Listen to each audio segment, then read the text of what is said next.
Olá, mais uma vez bom dia, né? Quero agradecer a Deus aí por nos possibilitar mais este encontro, né? A gente às vezes acorda e esquece de agradecer que a gente respira, que a gente fala, que a gente vê, que a gente sente, né? E sabe que tem pessoas que não têm essa condição, ok? Posto isso, a gente está começando aqui a nossa 23ª live, né? Estou ao lado de alguém aqui muito especial que eu vou apresentar para vocês aqui já já, né? E eu estava, como faço sempre, meu amigo, fico vendo as lives após a conclusão. E eu, dentro daquilo que a Globo faz lá no Falha Nossa, né? Eu fiquei rindo de mim, né? Porque na última live eu falei sobre 2918, né? Então fica aqui a minha correção, né? Porque ainda não tenho essa capacidade de enxergar o futuro, e quem não, o futuro de 2918 realmente fica muito difícil. Dentro do nosso propósito de ser agente de transformação, e na nossa preocupação aqui com a educação, eu quero trazer para vocês a missão da Anubis, que nós conseguimos concluir dentro do nosso planejamento estratégico, que é levar tranquilidade às pessoas. Okay? Esta missão da Anubis, fica aí o registro para você, né? Para você cliente, né? Renova o meu bom dia para você corretor de seguros, renova o meu bom dia para você executivo de seguradora, né? Para todos vocês que estão aqui assistindo essa live, cujo objetivo é fazer com que quem compre e quem venda tenha a condição de ter uma postura consultiva, né, de ter uma postura de saber o que quer, para que as coisas sejam melhores e que cada um possa, então, tirar o melhor sobre cada contato, ok? Dentro desse conceito, nós tratamos na semana passada sobre a questão de alguns itens de coberturas novas para plano de saúde, passaram a vigorar a partir do dia 2 de janeiro. Tratamos de uma resolução importante para o pequeno empresário na contratação do seguro, com algumas modificações que a Agência Nacional de Saúde trouxe através da resolução normativa 432. Tá? Neste momento, a gente estava cuidando de quê? Né? Do patrimônio maior que se tem, que somos nós, pessoas. Né?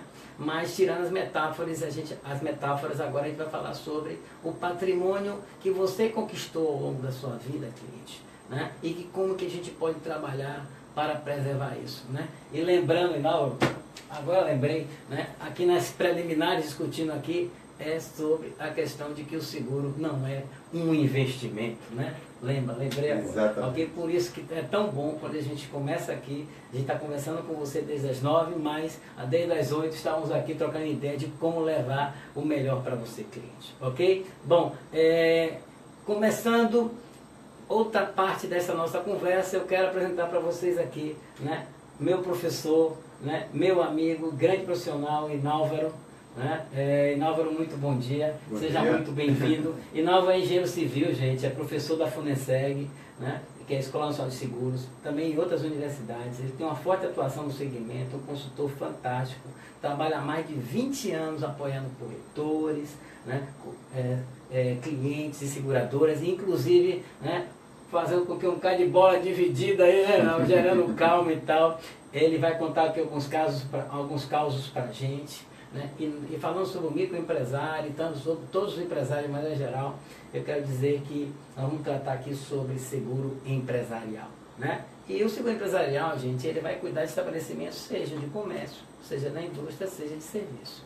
E eu vou, né, já começar a provocar aqui meu amigo. E não, né, vamos começar logo, vou largar 3 coisas para você e você escolhe a sequência. Né?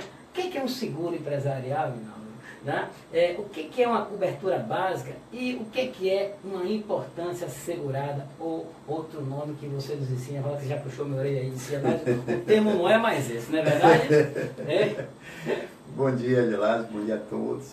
Agradeço aí o convite, né, para esclarecer alguns pontos aí para o pessoal de plano de saúde, porque o seguro, como a gente estava colocando aqui antes, é muito vasto, né? É um mundo realmente que você pode ter proteção em todos os sentidos.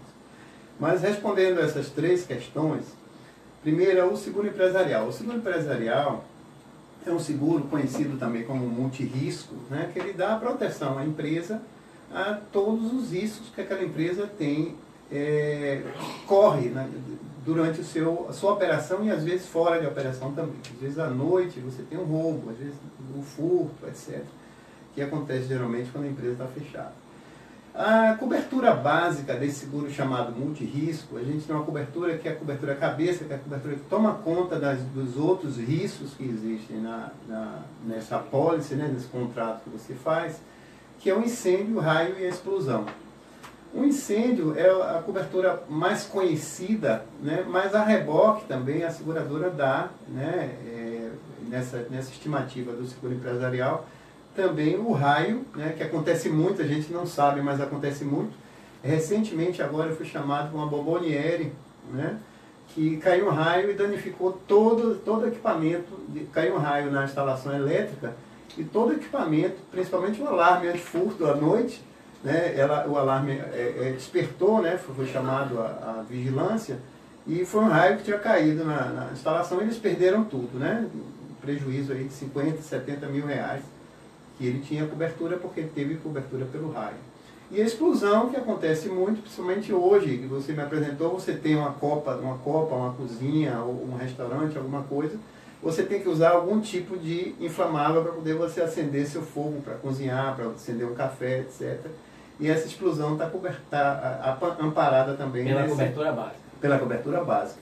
E aí você tem outras coberturas que a gente vai falar, desenvolver do assunto, outras coberturas também que podem ser contratadas. Bom, já que você estava do básico, né, tem essa questão que eu usei o termo e você me corrigiu, eu usei o termo importância e segurança. Não, Geraldo, o tema agora me explica isso. Isso. Antigamente, a gente chamava, na pólice de seguro, quando a gente contratava, determinava uma importância segurada. Você tinha o seguro daquele valor que você contratou. Só que houve alguns problemas jurídicos, algumas dificuldades até de entendimento, tanto da seguradora, quanto do corretor, quanto do cliente.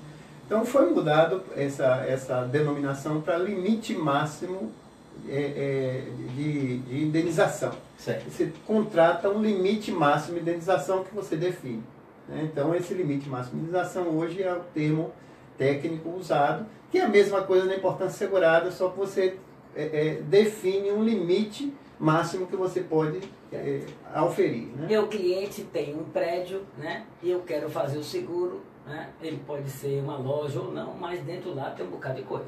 Né? Então sempre aquela questão aí, prédio e conteúdo. Como é que é essa questão? Né? Vamos começar a mergulhar no assunto. O que é prédio, o que é conteúdo na hora de fazer seguro? Veja só, vamos brincar com isso aí. Na hora de fazer seguro, o corretor, ele não pode e não conhece o valor do prédio, nem da loja, nem do imóvel. Então ele tem que contratar alguém para fazer essa avaliação. Quanto custa meu prédio? Quanto custa minha loja? Quanto é para eu repor esse bem? Né? Então a primeira coisa é você... Me permita lhe atrapalhar. Como é que calcula o valor de um prédio? Onde é que ele vai pegar essa referência? Tem várias situações. Você tem várias situações para calcular. O sindicato das empresas de construção civil, ele dá alguns valores básicos que você pode se basear se o seu prédio for um prédio padrão. Né? Se não for um prédio diferente daquilo. É o valor por metro quadrado de acordo com o bairro, essas coisas, né? É o valor por metro quadrado de acordo com o custo de construção. É o custo unitário de construção. Exatamente. Você tem aquele custo de construção que pode ser num bairro simples, né? Um bairro pobre, que vai ser o mesmo valor no bairro rico. Né? O material de construção, o cimento, a areia, o bloco, ele não varia com relação à localização. Ou seja, aí vem aquela coisa de não ser um investimento. Quer você comentar isso, exatamente. Ou seja, quando você faz o seguro, o cara quer repor o bem, é isso? Repor o bem. E você pode repor o bem, tanto ele depreciado, você faz um seguro pelo bem, o valor atual, é o valor do bem hoje que você tenha para se desfazer, ou o valor de novo, que a seguradora paga. A diferença de valor de novo é o valor do bem depreciado, que geralmente é menor, para o valor de novo. Porque a seguradora entendeu, há alguns anos atrás, que não existe o tijolo depreciado, não existe a mão de obra depreciada, o cimento depreciado. Então você pode contratar só a depreciação, né, só o bem depreciado, e pode contratar o bem sem depreciar. Então algumas seguradoras que eu dou apoio, né, principalmente a sua e outras, geralmente eles me contratam para definir esse valor. Aí o corretor vai definir os riscos que são necessários ser contratados. Aí o incêndio, o raio e a explosão é o risco básico, e você tem outros riscos agregados. Será que você precisa de explosão, de danos elétricos? Será que você precisa de roubo? Mas aí vamos lá, tá? Inálvaro falou sobre a questão de raio incêndio e explosão. E quando ele começa a falar sobre danos elétricos e outras coisas, a gente entra numa coisa chamada cobertura acessória, né? Queria que você fizesse essa transição, tá? Então, olha, lembra, né? Nosso mestre disse raio, incêndio e explosão, tá? Que é o básico. E que a seguradora vai oferecer para você algo a mais. Cada item a mais, ele está num item chamado cobertura acessória. E aí é que nosso amigo vai explicar aí o que é uma cobertura acessória e citar exemplos dessa cobertura acessória. Diga lá, meu Deixa amigo. eu só voltar ainda que a gente não terminou a parte de limite máximo de indenização. Certo. Então você tem a parte de prédio, né, e você tem a parte de conteúdo. Né? A parte de conteúdo são todos os bens que não são agregados ao imóvel. Né? Mas que lá estão. Mas que lá estão. Você tem a mesa, a cadeira, né, os computadores, a impressora e tal. Isso tudo você tem que relacionar. Isso é coberto. Aí você pode, se você for inquilino, por exemplo, você pode fazer só o seguro. Se o contrato de locação não lhe obrigar a fazer o seguro do imóvel, ou já existiu o seguro do imóvel, você faz só do seu conteúdo. O que é que lhe pertence? Aqui você está alugado, aqui pode acontecer. Você o contrato de seguro só faço do meu conteúdo, só do não faço do prédio? Não lhe interessa, o prédio não é seu. Olha, a não ser que você seja obrigado por contrato de locação a fazer o seguro do imóvel. Aí você faz os dois. Ou ao contrário, você é proprietário, né? E exige que o inquilino contrate. Você só se interessa pelo seu imóvel. Aqueles bens ali internos, né? Aqueles móveis que existem ali, equipamentos, acessórios, etc. Não pertence a você, não interessa. E, inclusive, você não pode receber o dinheiro do seguro se o bem não for seu. Apesar de você poder contratar um seguro como inquilino para o proprietário... Presta atenção, hein? Você contrata o seguro, sendo inquilino, contrata para o proprietário, mas acontecendo um sinistro, quem recebe é o proprietário, que é o dono do imóvel. Fantástico. E o conteúdo, então, existindo uma apólice de seguro onde haja a cobertura para as duas coisas, o prédio e o conteúdo, a seguradora vai pagar separadamente. O proprietário ele vai pagar o prédio e o inquilino ele vai pagar o conteúdo que pertence ao inquilino. Uma pergunta. Eu tenho uma loja e eu vendo o meu produto por X. Na verdade, a seguradora vai pagar sobre aquilo pelo preço que eu comprei, pelo preço... Exatamente. Não é isso? Essa pergunta foi boa. Você tem o prédio, o conteúdo e as mercadorias que você pode fazer também apartadamente. Você pode apartar ou não, fazer a soma total. Essas mercadorias, elas vão ser pagas pelo preço de compra, pelo preço que você comprou para revender. E embutido tudo aí, impostos, transporte, né? Os seguros que você paga dessa mercadoria interno, né? Do transporte, tudo isso é envolvido no seguro. E já me perguntaram uma vez, uma pergunta super interessante, se meu estoque varia, né? Eu tenho um estoque no início do mês, um estoque alto. Isso é bom. Aí no final do mês eu estou com estoque quase Chegou zero. No Natal, não tem mais nada. Comprei um bocado. Aí está lá cheio. Né? O que é que acontece? Você pode fazer essa contratação de duas formas. Ou você contrata por endossos mensais, semanais, endossando, olha, eu tenho 1 milhão, eu tenho 800 mil, e vai endossando e pagando aqueles endossos mensalmente. Ou você tira uma média. E diga, olha, eu vou fazer, se eu tiver um valor maior eu perco aquele pedacinho da média, né? Se eu tiver um valor menor, a seguradora só vai me pagar o valor menor. Né? Você faz pela média, pela estimativa, para não ter muita burocracia. Uma transportadora, por exemplo, uma empresa de CD, né? Uma central de distribuição, ela faz endossos, ela tem além de produtos diversificados, né? Produtos diferentes, ela tem uma variação de estoque. Então ela faz endossos mensais para produzir aquilo para não dar problema para o cliente dela. Né? Ok. Então, posto isso, a gente ia começar a falar sobre a questão da cobertura acessória. Isso, agora pode ir. Pode ir, então vai. As coberturas acessórias são aquelas que não estão na cobertura básica, né, mas podem acontecer. Uma cobertura muito comum, mas muito comum, é o dano elétrico.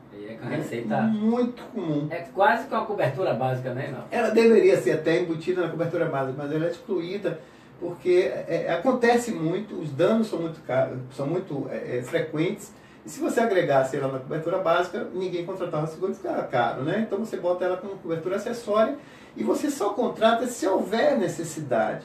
Né? Se você tem um ar-condicionado que custa R$1.000, não vai contratar uma cobertura de danos elétricos para esse ar-condicionado, para uma impressora, uma coisa assim, porque é uma coisa que tem uma sustentação. Agora, se você trabalha com um volume grande de aparelhos elétricos, equipamentos elétricos, por exemplo, a antiga Telebahia, né, que pegou fogo, e o equipamento 100% de uma central de telefone, 100% de equipamento elétrico ou eletrônico. Então, ela está acontecendo um dano elétrico naquela central, ela está coberta, amparada pelo dano elétrico, né? Que geralmente ele causa um incêndio. O dano elétrico às vezes causa incêndio, aí você tem as duas coberturas, o incêndio e o dano elétrico. Certo. E aí, seguindo com as acessórias, já quer fazer uma pergunta? Olha, gente, já temos aqui uma pergunta. Vamos lá, Júlia. Mas no caso dessas coberturas acessórias, a origem delas tem que estar ligada à cobertura básica? Isso, você sempre tem o seguro multirrisco, quem encabeça esse seguro multirrisco sempre é a cobertura básica. Você, para ter as outras coberturas, você tem que ter a cobertura básica. E aí você tem o roubo, você tem o furto, você tem o desabamento, a inundação, o alagamento, né, a perda de aluguel, né, quando você vive daquele aluguel e pegou fogo, queimou. Eu estou com um caso desse agora recente, que é um espólio, né, a pessoa faleceu e o espólio vivia, né, as pessoas que ficaram herdeiros, eles viviam dos aluguéis que aquela pessoa que faleceu deixou. E um dos imóveis pegou fogo, né, e a seguradora pagou durante um período, 12 meses, aí é contratado dentro da pólice, 6 meses, 1 ano, 12 meses, depende. Enquanto está consertando desse incêndio, né, se tiver jeito de consertar ou não, a seguradora vai pagar o aluguel a você durante o período que você contratou. Bom, existe sempre a questão do lucro cessante, né? Eu acho importante falar sobre ele. O lucro cessante é uma coisa interessante também, porque o lucro cessante, ele cobra o lucro líquido e as despesas fixas, né? Que é uma coisa muito de contabilidade.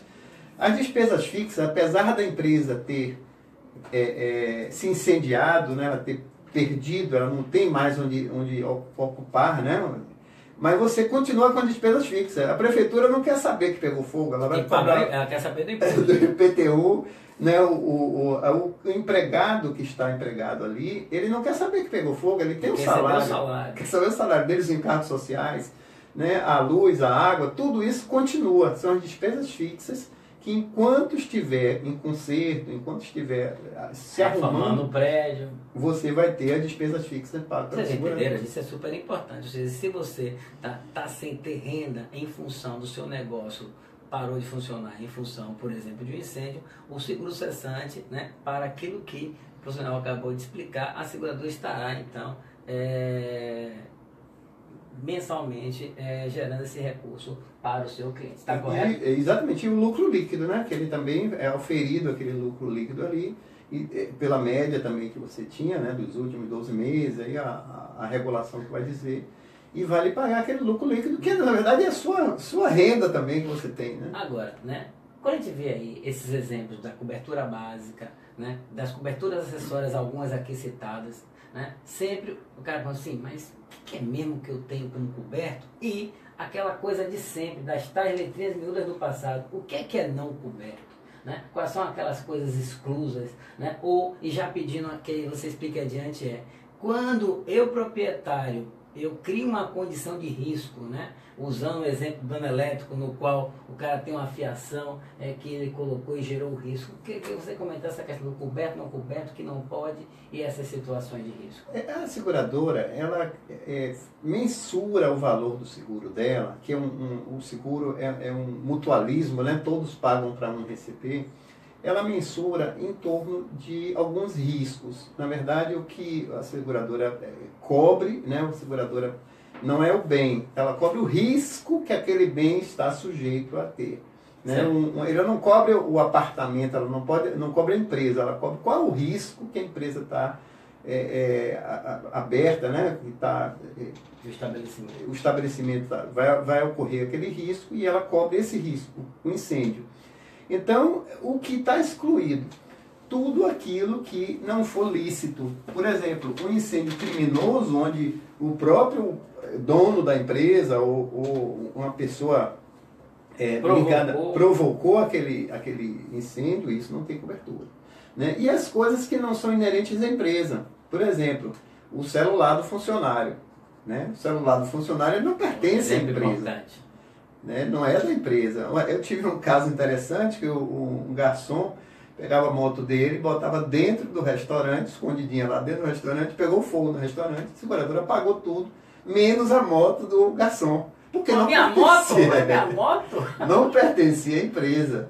Quer dizer, não tem nada a ver com aquilo. Guardou o salário na gaveta, naquela noite pegou incêndio. Não tem cobertura. Você não tem cobertura porque não pertence à empresa. O seguro é o seguro empresarial. Né? Tudo que não for pertencente. O carro do dono da empresa estava lá estacionado, estava no nome pessoal dele. Não, pessoal não tem cobertura. Se ele estiver em nome da empresa, né? E o carro, geralmente o carro está excluído também porque o carro não fica dentro da empresa. Né? E ele tem seguro próprio. Mas, nesse caso também, se tiver em nome dele, não tem cobertura também. Uma pergunta básica.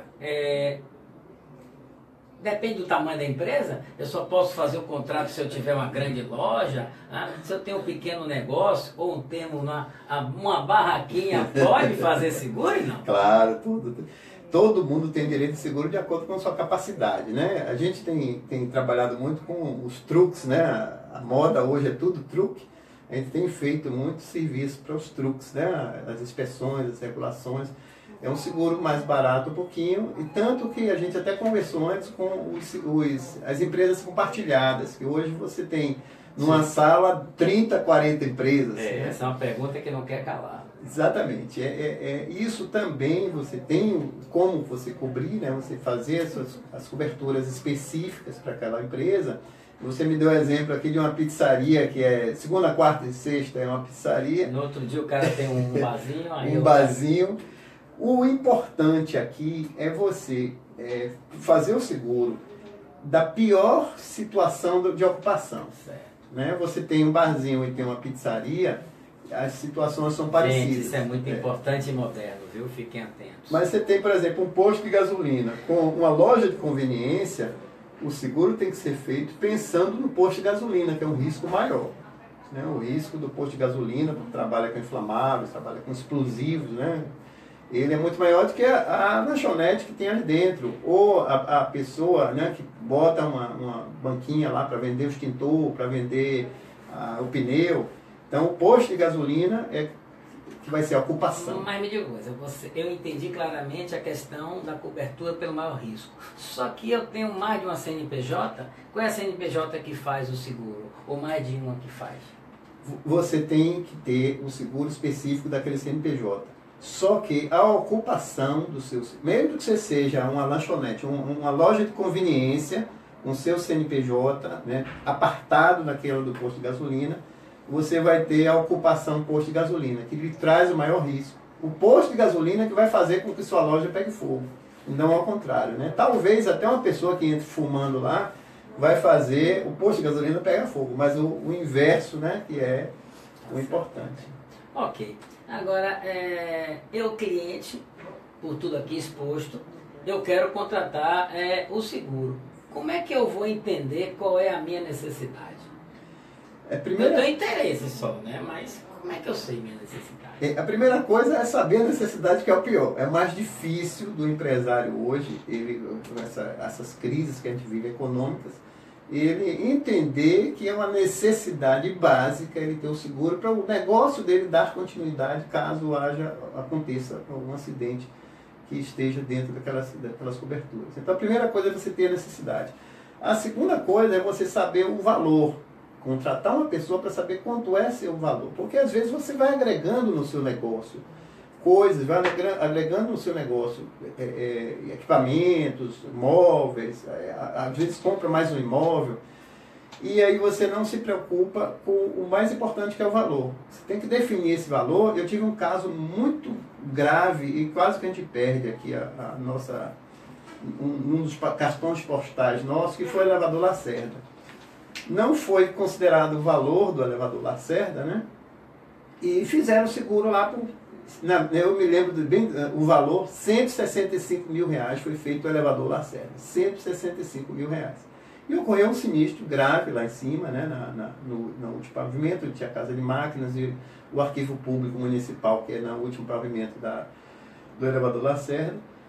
E um sinistro de mais ou menos R$ 100.000. Aí a prefeitura estava tranquila, né? Fez o seguro de 165 mil, o sinistro foi 100 mil, só que não, na hora de fazer o seguro, ele não fez pelo valor real do bem. O elevador Lacerda hoje, você imagina aí 10 milhões, 8, 10 milhões para você repor um elevador Lacerda, só tinha 165 mil. Então ele proporcionalizou a indenização. Né? Então ele assumiu aquele risco de fazer o seguro só por 165 mil e recebeu na Então, voltamos? Tá? Então, né, desculpem, né, nós tivemos uma paradinha aqui por conta da queda da internet e vamos aqui retomar que o nosso sinal estava comentando sobre um case decorrente de um sinistro no elevador Lacerda. Exatamente, então foi feito um valor aquém do valor do elevador Lacerda e também recebeu a indenização aquém do valor que seria o prejuízo. Então, a primeira coisa é definir o valor. A primeira coisa é necessidade, a segunda coisa é definir o valor, a terceira coisa é definir os riscos que estão sujeitos àquele imóvel. Aí o corretor de seguros entra... Pronto, aí que eu quero dizer. Exatamente. Ou seja, vamos aqui, para ajudar você, cliente, vamos entrar na sala de aula para dizer o seguinte, o que é que o corretor, né? Tem uma pergunta aí antes, né? Faz aí a pergunta. Então traz essa aí, depois eu faço aqui a outra aqui para ir na aula. No caso de o cabeleireiro fazer um pequeno espaço para atendimento num dos cômodos da casa, ela tem que ter os dois seguros, residência e empresa? Uma boa pergunta. Boa pergunta. Você tem alguns produtos já no mercado que ele já define isso. Você faz seguro residencial e informa a seguradora que você tem algum tipo de empresa autônoma, né? Empresa interna ali. A seguradora vai fazer seguro imaginando que sua ocupação seja cabeleireiro, né? Seja salão de beleza. Agora, tomar muito cuidado, porque se você tiver um seguro de residencial e você não informar isso, você não tem seguro, porque você agravou o risco, né? Você fez um ajuste no seu apartamento. Tem um negócio em uma casa, tem um seguro residência, não tem um seguro empresarial. Exatamente. Alguns seguros residenciais, por pouca coisa, você informa, né? Eu tenho um escritório, eu tenho um salão de beleza, e aí é agregado nessa mesma pólice. Ela precisa ter o CNPJ? Não precisa não, porque hoje tem um MEI, né? Hoje tem um MEI, tem um ele MEI. já faz pelo MEI. Certo. Agora vamos voltar, né? Falando sobre o corretor. Sobre o corretor, ou seja, tá? Que perguntas o corretor, tá? No mínimo, ele precisa fazer para o cliente para poder fazer seguro empresarial? O corretor precisa saber exatamente a ocupação do cliente. A ocupação é importantíssima, porque a ocupação... Porque a ocupação é um negócio, a atividade? É o negócio, qual a atividade dele, o que ele faz ali. Né? Você tem um posto de gasolina, mas você tem uma calibrador de pneu, você tem uma loja de conveniência, você tem uma Subway, né? Você tem várias... Quais são as atividades que você tem ali? Mas isso tecnicamente ele vai estar onde? No contrato social, no QNAI, vai estar onde? O corretor tem que fazer a visita, conhecer a fundo, e o cliente ele tem que transparecer tudo para o corretor. Ele não pode omitir nem esconder nada, nem para o corretor, nem para a seguradora. Na verdade, o corretor é o braço direito dele na área de seguros, na área de segurar seu imóvel. É importantíssimo que o corretor conheça bastante o trâmite, quando é que o dinheiro sai para depositar no banco, né? Como é que ele faz para botar esse dinheiro no banco, para se ocorrer um assalto, o corretor diz, olha, você precisa fazer o seguro de assalto, né? de furto, de roubo, porque você tem esse risco aqui. Mas se ele ficar quieto, achar que o corretor é um inimigo dele, ele vai ser assaltado, não vai ter seguro e vai correr o problema de pagar seguro sem usar, porque ele não observou exatamente. O corretor a gente pode comparar com o médico. Ele tem que conhecer tudo para fazer. O meu agora? Porque tem muita coisa interessante. Voltou? Voltou. Né? Vamos continuando, meu amigo. Hoje a internet está aqui provocando a gente às nossas competências. Isso é bom para a gente ir melhorando e se habituando às intempéries, né? Exatamente. A gente estava falando da importância do corretor Das conhecer. perguntas da visita, como é que o corretor pergunta para o beneficiário, né, para o cliente, para poder compor uma formatação de uma apólice competente. Exatamente. O corretor é o principal aliado do cliente. O cliente tem que transparecer, tem que abrir todas as portas para o corretor conhecer todos os riscos que aquele empresa está sujeito, né? Você tem um risco de incêndio, tem um risco de roubo, tem um risco de dano elétrico, tem inundação, tem alagamento, tem desabamento, né? Tem o impacto de veículos. Você é uma loja de rua, você pode um carro entrar na sua loja e tem assalto, você lida com dinheiro, muito dinheiro, que horas que você vai, então todas as nuances da empresa o corretor tem que conhecer para ele indicar exatamente o que é necessário para essa cobertura. É o seguinte, né? Eu estou encantado com essa nossa entrevista, né? Porém, nós temos 30 minutos aqui, né? E nós precisamos seguir, precisamos parar aqui com a nossa entrevista, né? E nós não podemos deixar o público na mão, né? Gente, olha só, né? Olha com tudo que nós discutimos aqui, ainda pode a gente falar sobre franquia, certo? Qual a importância de uma franquia. É muito comum o corretor chegar e dizer, me mande a posta atual e fazer uma cotação sem se preocupar exatamente com o que está acontecendo. A gente não sabe do passo a passo, a gente não discutiu ainda sobre o sinistro, a gente não falou de vigência, a gente não falou de um monte de coisa, né? Contratação, na hora que contrata, e na hora do sinistro e tal, o que é que manda de informação? Então a gente tem muita coisa. Então, eu, na prévia, já tinha dito aqui para nós, vamos falar aqui com a Riqueza, né? Por exemplo, com os casos que ele já trouxe aqui para a gente. Portanto, né, fica aqui que eu já combinei com ele, então, né, no dia 1º de fevereiro, na próxima quinta-feira, dia lá vai Itapuã, viu? Tá? Você vai para Barra, não? Você vem para cá? Você vem mesmo? Venho. Ele não vai para Lavar Itapuã, viu? Tá? Ele vem para aqui encontrar com a gente, onde nós vamos dar sequência a esse contato, né? E a Júlia quer falar alguma coisa? Não, tá tendo uma resposta muito boa aqui de participação também. Então, Nelson Uzeda comentou, meu parabéns, Deus. Esse conhece. Olha, Uzeda, quero lhe dizer que nas prévias aqui, nós estávamos comentando o seu nome e da importância de logo você estar aqui com a gente, porque você é o mestre dos mestres, né? Eu fui meu professor lá de patrimônio, nós 3 somos professores da Escola Seguros e você estar com a gente aqui é um momento para nós de muita alegria. Um beijo grande no seu coração, porque beijão você aí, Uzeda. É o nosso mestre, viu, Zeda? Tá?